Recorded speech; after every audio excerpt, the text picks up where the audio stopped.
गुजरात के अंदर एक भरूच शहर है, भरूच डिस्ट्रिक्ट, और भरूच डिस्ट्रिक्ट से 12 किलोमीटर लगभग एक मंगलेश्वर गांव है, और वहाँ पर ये नर्मदा नदी एक टापू बना देती है। जमीन का एक 800-900 एकड़ का जो क्षेत्र है उसके चारों तरफ से यानी दोनों तरफ से जाके आगे मिल जाती है, उसको अपने घेरे में डाल रखा है, उसको टापू बोलते हैं। तो उसके अंदर 30-40 घरों का गांव था। पहले छोटे छोटे झोपड़ियाँ हुआ करती थी और जल का आसरा लेकर ही वो वहाँ रहा करते थे। तो उसके अंदर उस टापू में अर्थात 800-900 एकड़ जो जगह थी वहाँ पर 30-40 घरों का एक गांव था, और उसमें जीवा दत्ता नाम के 2 ब्राह्मण भाई रहा करते थे, और भी ब्राह्मण परिवार थे उसमें। अब वो जीवा और तत्वा, उसको दत्ता भी बोल देते हैं, तय को दय भी बोल देते हैं। तो हम संत लैंग्वेज में जीवा और दत्ता बोलते हैं। वो बहुत परमात्मा के चाहने वाले थे। परमात्मा की चाह के अंदर वो इतने मगन थे कि जगह जगह जाते थे, संतों के सत्संग सुना करते थे। अब जहाँ भी वो जाते थे तो ये बताया जाता था कि गुरु बिन मोक्ष नहीं हो सकता, और फिर ये भी कहते थे कि पूरा गुरु हो, क्योंकि परमेश्वर कबीर जी से भयभीत होकर के वो सभी संत मंडलेश्वर ब्राह्मण ऋषि ये शब्द भी कहने लग गए थे कि अभी गुरु पूरा हो, पूरे बिना बात बने कोई नहीं। और अपने आप को फिर पूरा सिद्ध करने के लिए बहुत से उदाहरण दिया करते थे। तो जीवा दत्ता जी दोनों भाई परमात्मा की प्राप्ति के लिए मोक्ष कराने के उद्देश्य से संतों के पास जाते, उनके विचार सुनते और सभी ये शब्द बोलते, यही वचन कहते कि गुरु बिन मोक्ष नहीं, और गुरु पूरा हो। तब उन दोनों भाइयों ने सोचा भी हम जहाँ भी जाते हैं, जिस भी ऋषि महर्षि के, संत के, मंडलेश्वर के, गुरु के, ब्राह्मण के वचन सुनते हैं, हमने तो वो सारे अच्छे लगे हैं। यानी प्रत्येक संत ज्ञान देता है, भगवान की चर्चा करता है, हमें तो सभी अच्छे लगते हैं। लेकिन ये पहचान हम कैसे करें कि इनमें पूरा कौन सा है? सभी अपने आप को पूरा बताते हैं, इनकी वे ऑफ वर्शिप भिन्न भिन्न है, इनके ज्ञान में भी अंतर है। तो ये कैसे निर्णय करें कि गुरु पूरा है? तो उन्होंने सोचा भी देखो मनुष्य जीवन बार बार मिला को नहीं, क्योंकि ज्ञान जो सत्संग सुनाया जाता है, जो जहाँ भी कोई सुनाता है, तो यही कहते हैं भी मानुष जन्म बार बार प्राप्त नहीं होता। 84 लाख योनियों के अंदर धक्के खाकर दुख उठा करके एक बार मानव शरीर प्राप्त होता है, और मानव शरीर प्राप्त करके परमात्मा की भक्ति नहीं की तो जीवन व्यर्थ हो जाता है। तो पुण्यात्मा जो होती है उनकी ये छोटी सी बात ही बहुत ज़्यादा चुभ जाती है, वो भयभीत हो जाते हैं, हे भगवान क्या होगा यदि अब के मोक्ष नहीं हुआ तो ना जाने कितनी बार कुत्ते गधे सूअर की योनियां प्राप्त करनी पड़ेंगी। इस दृष्टिकोण से इस मानव जीवन को सफल करने के उद्देश्य से जीवा और दत्ता ने अपने आप सोचा कि हे भगवान हमें पूरा गुरु मिलाओ। हम पूरे गुरु को समझ नहीं पा रहे हैं, कैसे पहचान करें? तो उन्होंने आप पर एक डिसीजन ले लिया, एक वट वृक्ष की यानी बड़ की एक सूखी लकड़ी वह नीचे पड़ी थी टूटी हुई काफ़ी दिनों से, उसको उठा के अपने आंगन में जैसे पौधा लगाया करे, जो बना के गड्ढा खोद के और उसमें लगा दीवा गाड़ दी वो सूखा खूंड। और फिर उन्होंने के विचार किया कि इस सूखे खूंड में,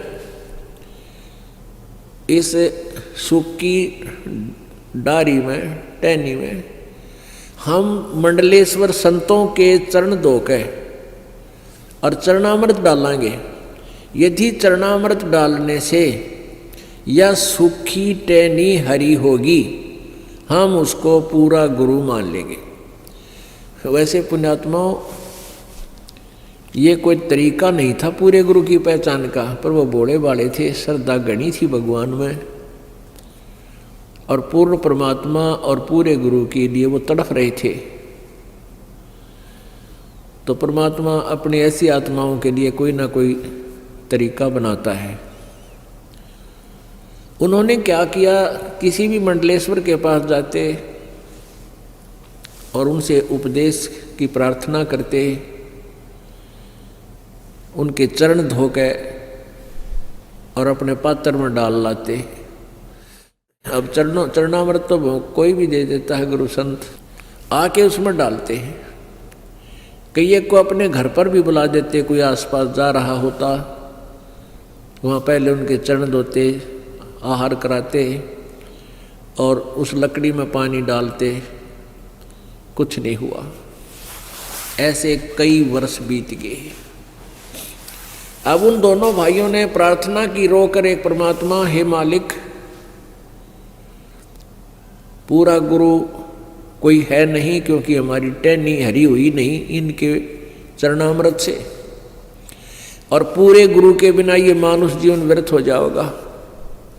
ये परमेश्वर, या तो पूरा गुरु मिले और नहीं तो हम अपने दास के इस शरीरों को, हम दोनों भाइयों के शरीर को, मनुष्य जीवन को खत्म कर दो, इसको खत्म कर दो परमात्मा, और उस समय शेष जन्म देना हमारा ये मनुष्य जीवन का, जिस समय पृथ्वी पर कोई पूर्ण संत आया हुआ हो। वर्तमान में पृथ्वी पर कोई भी पूर्ण संत नहीं है। इतना कह करके घंटों रोए, घंटों रोए। अब पुण्यात्माओं, जब आपको तड़प होगी भगवान के पाने की, फिर आप जी का यही हाल होगा। परमात्मा पाने के लिए राजाओं ने राज त्याग दिया और शरीर का कोई ध्यान नहीं दिया, कठिन से कठिन तप किए। तो उसी सतिथि, ये सतिथि उन्हीं पुण्यात्माओं की होती है जो पुनर्जन्म से भी भक्ति करते हुए आ रहे हैं। कहते हैं, संतों से साधा से ती मस्करी और चोरा नाल खुशहाल, ये तो मल अखाड़ा जीतेंगे युगन युगन के माल।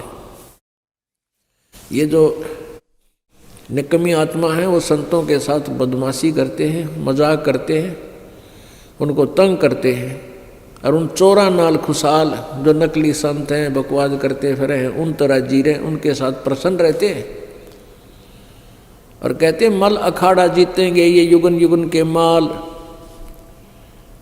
माल मीन रेसलर, पहलवान।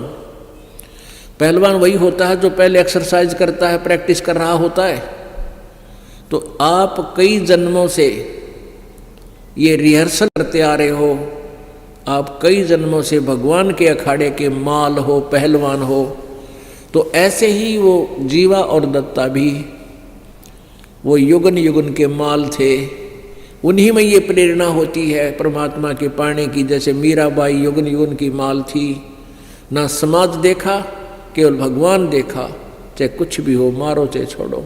तो ये माल होते, ये पहलवान थे मालिक के पाड़े के और सफल हुए।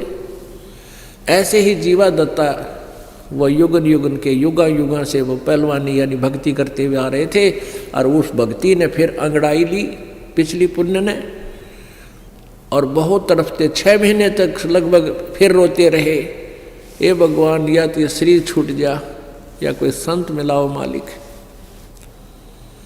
एक दिन क्या हुआ, परमेश्वर कहते हैं, सो छल छिद्र मैं करूं अपने जन के काज,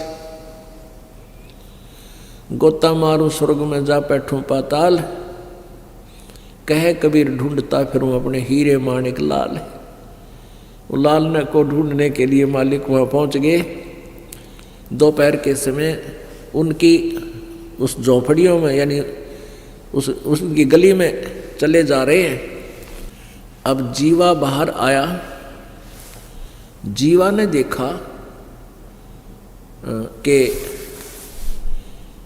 एक संत आ रहा है। उसने अपने भाई से जाकर कहा कि भाई एक संत आ रहा है, आपकी आज्ञा हो तो उसे बुला लाऊं।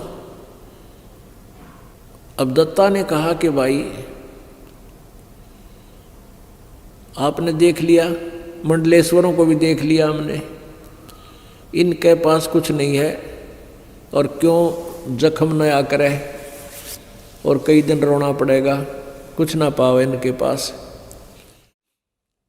अब वो क्या देखा कि वो परमात्मा उनके गली के उनके घर के आगे से आगे को चले गए, जैसे किसी का घर पूछ रहे हों, ढूंढ रहे हों। तो दत्ता बार बार जीवा के कहने से दत्ता बाहर गया। जीवा बड़ा भाई था दत्ता का। दत्ता ने बार बार कहा, जीवा आपकी आज्ञा हो तो मेरा ऐसा दिल करे है इस संत ने बुला लाऊं मैं। अब जीवा ने कहा, भाई कोई बात नहीं, अब तेरी इच्छा है तो ले आ, मैं क्यों मना करूं तुझे, देख ले। वो वापस गए तो परमात्मा फिर वापस आ रहे हैं उनके घर की तरफ, वापस जैसे घर गांव से बाहर जाने वाले हों। तो दत्ता ने जाके चरण पकड़ दिए और कहा, परवरदिगार ये दास की झोपड़ी है, एक बार दर्शन दो, पवित्र करो दास की कुटिया को। परमात्मा बोले, चल भाई। आगे अंदर जैसा भी घर पर व्यवस्था थी, कोई बैठना मुड्डा दे दिया, कोई छोटा सा स्टूल। और जीवा ने कहा, दत्ता जा कोई तसला ला उठा के, थाली ला, थाली प्रांत ला, चरण धोएंगे। महाराज आए, भगवान आए, यानी संत आए हैं। संत तो परमात्मा का रूप होता है, उनका ट्रेनिंग थी वह डेली की। चरण धोए पानी से और जीवा ने कहा, जा दत्ता संतों के चरणामृत को कहीं ऐसे वैसे नहीं डालना चाहिए, वहाँ पौधे में डाल दिए, उसमें पौधे में। अच्छा जी। अब दत्ता ने जाकर वो ज्यों ही पानी डाला उस तसले से, प्रांत से, जैसा जिसमें पात्र में डाल रखा था, और पानी डालते डालते ही कोपल फूट आई उस बट वृक्ष की टहनी के। बोलो सतगुरुदेव की जय।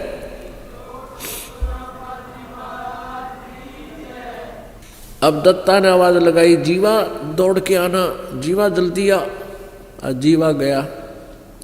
क्या देख भगवान आ गए, आज जिसकी चाह थी वो मिल गया हमारे को। अब देखे थोड़ी देर में पूरी कोपल फूट गई, हुए इतने लंबे लंबे पत्ते हो गए, सूखी टहनी गए। अब दोनों ने एक एक पैर पकड़ लिया, एक एक पैर पकड़ लिया, रोआ बुरी तरह, मुंह की तरफ देखे, भगवान आप कहाँ छुपे थे,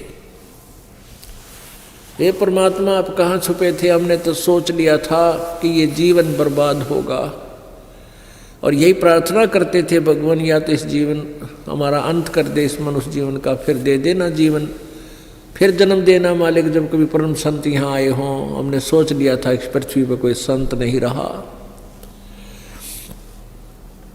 परमात्मा ने कहा कबीर जी ने कि भाई बच्चा,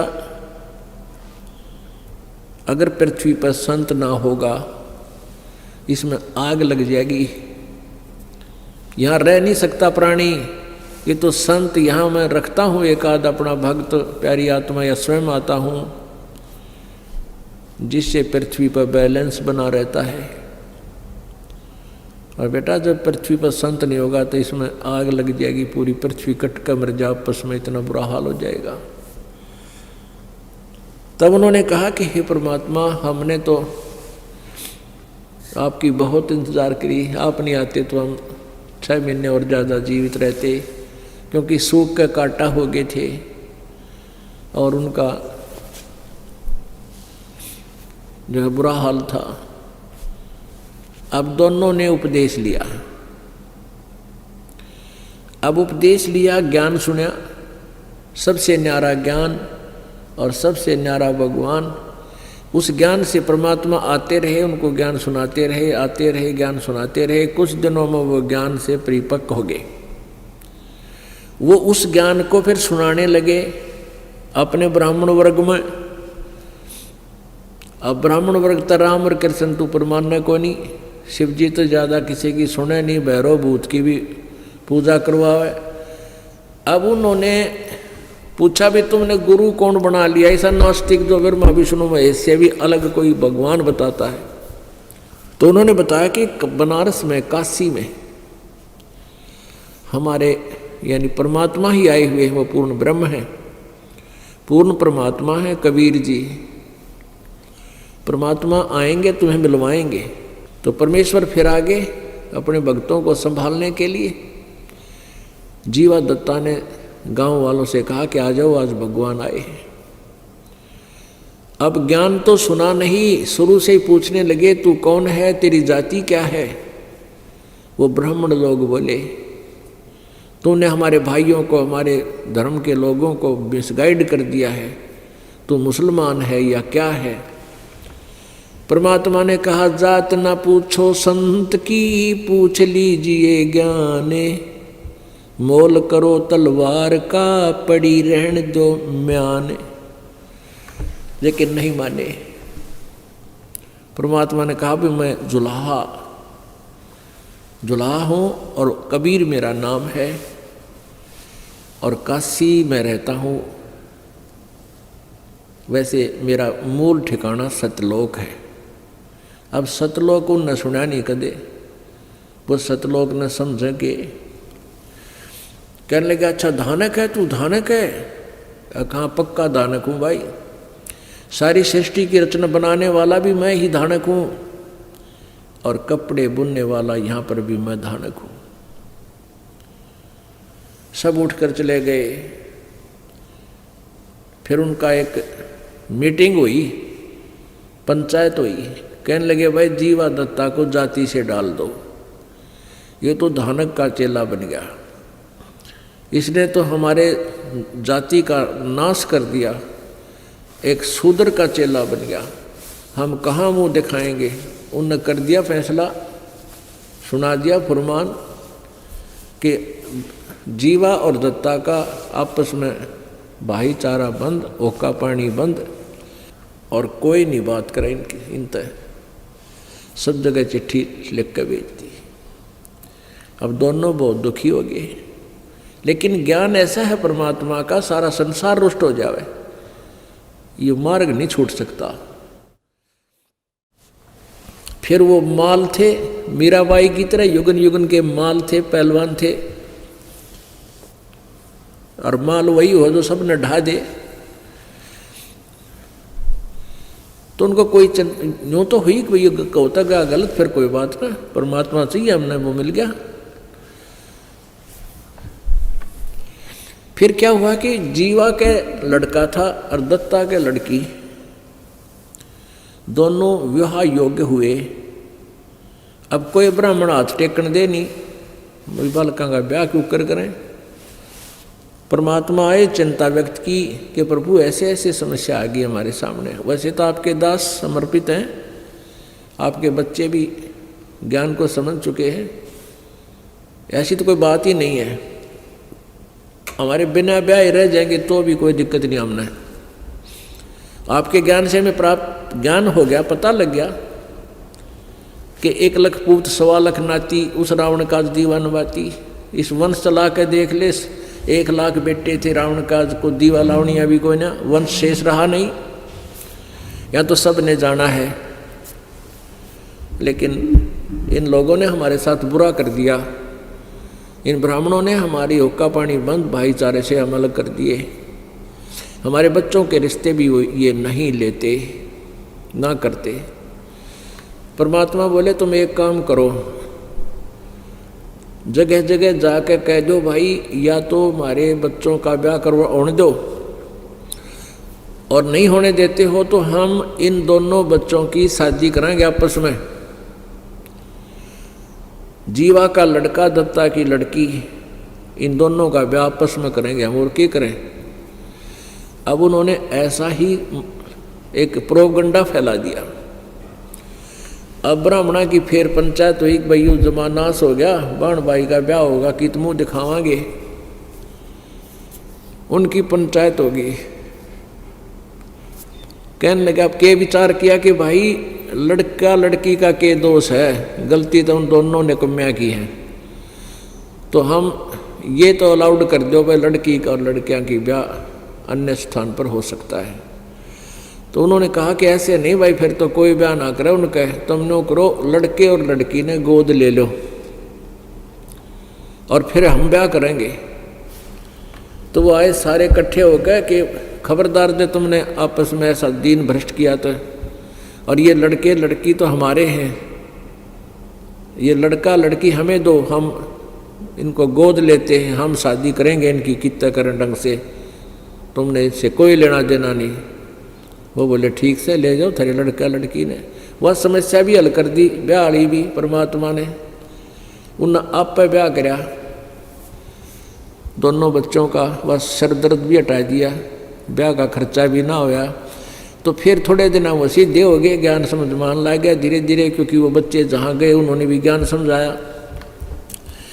फिर वो सारा काम सेट हो गया, बच्चे भी उनको दे दिए और परमात्मा